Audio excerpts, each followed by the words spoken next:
আসসালামু আলাইকুম। বিস্ময় বালিকা গ্রেটা থুনবার্গের গল্প নিয়ে আমাদের অন্তরীপে আপনাকে স্বাগতম। ভাবুন তো, একজন কিশোরী মেয়ে, বয়স মাত্র 15, হাতে কোনো ক্ষমতা নেই, রাজনৈতিক শক্তি নেই, তবু তার কণ্ঠস্বর কাঁপিয়ে দিল গোটা পৃথিবীকে।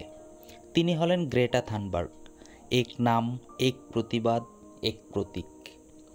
গ্রেটা জন্ম নেন 2003 সালের 3 জানুয়ারি সুইডেনের স্টকহোমে। তার বাবা মা দুজনেই শিল্পী ও গায়ক। সাধারণ পরিবারে বেড়ে ওঠা এই মেয়ে যখন প্রথম জলবায়ু পরিবর্তনের খবর শোনেন, তখন তার বয়স মাত্র 8 বছর।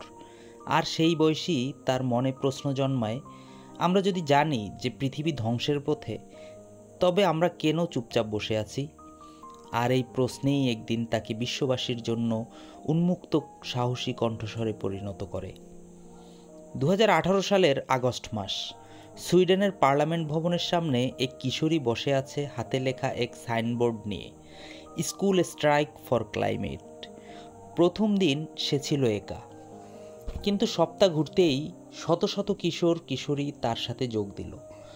জন্ম নিল এক বৈশ্বিক আন্দোলন, ফ্রাইডে ফর ফিউচার। আজ বিশ্বের লাখ লাখ তরুণ তরুণী গ্রেটার অনুপ্রেরণায় রাস্তায় নামে।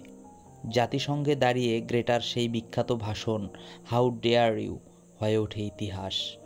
কিন্তু তার কাহিনী শুধু প্রতিবাদ নয়, বরং এক ধরনের বাস্তব চ্যালেঞ্জ। গ্রেটা অটিজম স্পেকট্রামে পড়েন, কিন্তু তিনি এটাকে দুর্বলতা নয়, বরং এক সুপার পাওয়ার বলে মনে করেন। কারণ তার মনোযোগ আর দৃঢ়তা তাকে করে তুলেছে অদম্য। 2019 সালে জাতিসংঘের জলবায়ু সম্মেলনে যোগ দিতে গ্রেটার সামনে এক কঠিন প্রশ্ন। তিনি প্লেনে যাবেন না, কারণ প্লেন মানে প্রচুর কার্বন নির্গমন। তাই তিনি বেছে নিলেন সমুদ্র যাত্রা। একদল পরিবেশবাদী নাবিকের সাথে যোগ দিয়ে তিনি চড়েন ম্যালেজিয়া নামে শূন্য কার্বন ইয়াটে। এই যাত্রাকে অনেকে বলেন সুরুমুদ ফ্লোটিলা, কারণ কয়েকটি সহায়ক নৌকা মিলে তৈরি হয়েছিল এক ছোট্ট ভাসমান বহর। আটলান্টিকের ঢেউ, ঝড়, একাকিত্ব সব পেরিয়ে 14 দিনে নিউ ইয়র্ক পৌঁছান গ্রেটা। আর এই যাত্রা প্রতীক হয়ে দাঁড়ায় যে আধুনিক বিশ্বেও টেকসই ভ্রমণ সম্ভব, অবশ্য যদি আমরা চাই।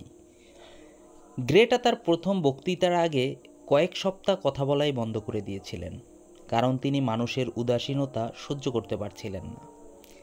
তিনি একজন ভেগান, অর্থাৎ প্রাণীজ খাবার খান না, কারণ তার মতে পশুপালনও জলবায়ুর জন্য বড় হুমকি।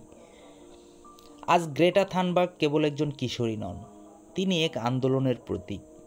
তার বার্তা খুব সরল, আমাদের হাতে বেশি সময় নেই, তাই এখনই কাজ শুরু করতে হবে।